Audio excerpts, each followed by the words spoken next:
सम्पूर्ण राप्तीवासी शोकमा डुबेका छौं। मेरा मित्रहरू मोतीराम ओली र हस्तबहादुर ओलीका पूजनीय आमा बुवाको दुःखद सडक दुर्घटनामा निधन भएर उहाँहरूको देहान्त भयो र उहाँहरू कोइलावासको बाटो हुँदै इन्डियामा तीर्थयात्रामा हुनुहुन्थ्यो र त्यो तीर्थयात्रा गर्दै जाँदा सम्पूर्ण घर परिवारका सदस्यहरू एउटै गाडीमा सवार हुनुहुन्थ्यो। गाडीको स्पिड अनियन्त्रित भयो र ड्राइभरले साइकललाई छल्न खोज्दा ब्रेक हान्दा त्यो दुःखद घटना हुन गयो र यसबाट हामी सबैजनाले एउटा पाठ सिक्न के जरुरी छ भने कहिले पनि गाडीको स्पिड बढी नहाक्नु। नेपालमा इन्डियामा त्यति राम्रा बाटाहरू त्यो स्पिडमा कुदाउने जति बाटाहरू त्यति छैन। नेपालको बाटोमा पनि छैन, इन्डियामा पनि धेरै ठाउँमा त्यस्तो बाटोहरू अझै पनि विकास भएको छैन। र अर्को पाठ हामीले यसमा सिक्न के जरुरी छ भने एउटै घर परिवारका सदस्यहरू यात्रा गर्दा सकभर एउटा गाडीमा अथवा एउटा हवाईजहाजमा सवार यात्रा नगर्नुला। यो सबैले यो परिवारबाट यो दुःखमा परेको छ यो परिवार र उहाँबाट हामीले पाठ सिक्न जरुरी छ।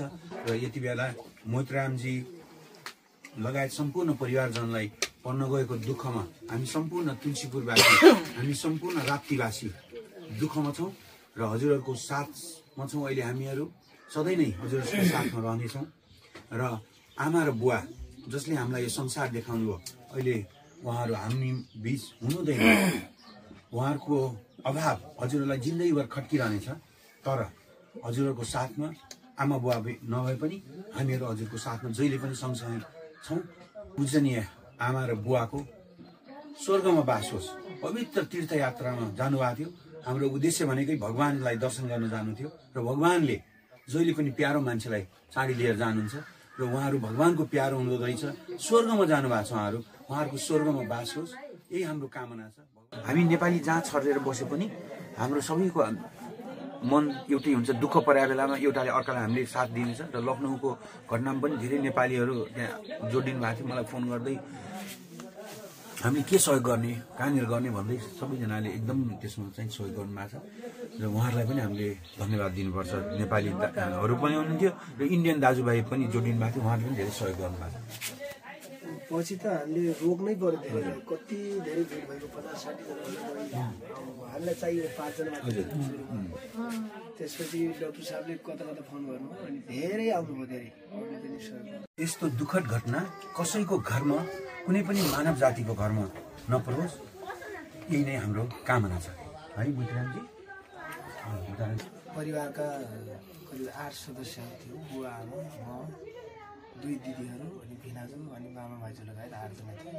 जाँदै सबै राम्रै भइरहेको थियो। कोइलावासमा जाँदा अगाडि अलिकति साइकलले हाम्रो साइड च्याप्दिँदा गाडी अनियन्त्रित भयो र रुखमा ठोक्यो।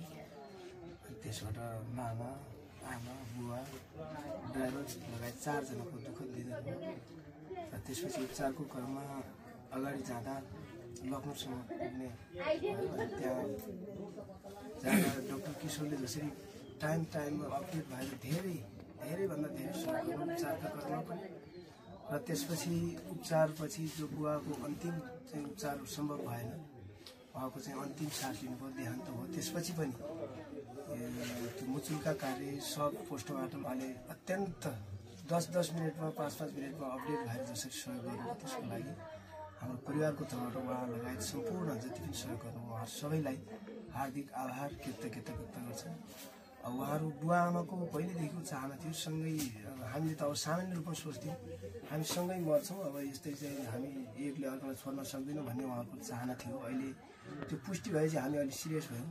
नत्र उहाँहरूको पहिल्यैदेखि बिरामी हुँदा पनि सँगसँगै हुने अब अचम्म लाग्थ्यो हामीलाई। तर अहिले आएर उहाँहरू यस्तो सँगै जाने त्यस्तो भएछ। अब देखियो घटनाक्रम यस्तो देखायो र घरका व्यक्तिहरू सबै एकसाथ यात्रा गर्दा जुन एउटा हामीले दुःखद आज सौभाग्यले हामी भाइ बहिनीहरू सबै सकुशल छौँ। यहाँ सबैले अलिकति यो घटनाबाट जुन सिक्नुपर्ने कुराहरू थियो सबैलाई पनि चाहिँ यो सिक्नमा आग्रह गर्न चाहन्छौँ। र यो दुःखमा यहाँहरूले जो मलमपट्टि लगाउने काम गर्नुभएको छ यसप्रति हाम्रो परिवारको तर्फबाट हार्दिक कृतज्ञता आभार प्रकट गर्दछु।